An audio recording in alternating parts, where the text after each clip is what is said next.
Hey everyone, here's another rare BMW that I'm selling out of my collection. This is the BMW M5 E28 that was produced between 1985 and 1987. This is made by OT models. That's the box that it comes with it. The car is brand new mint. I just took it out of the box for inspection and to make this video and take a couple of pictures. This car is limited to 2,000 pieces worldwide. This one is number 1277. So it's right in the middle, almost in the middle. I only saw one other one. I just did a search on eBay recently, and there's only one available up for sale, and they're asking $444.77, I believe.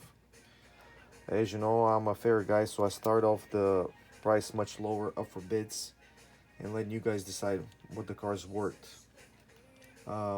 Again, brand new in the box. I just took it out for the first time today. Please ask any questions you might have before you bid, and I'll answer them right away. Again, thanks for watching, and it'll be packed for safe delivery. Very detailed. Try to focus. That interior, super detailed. All right, thank you.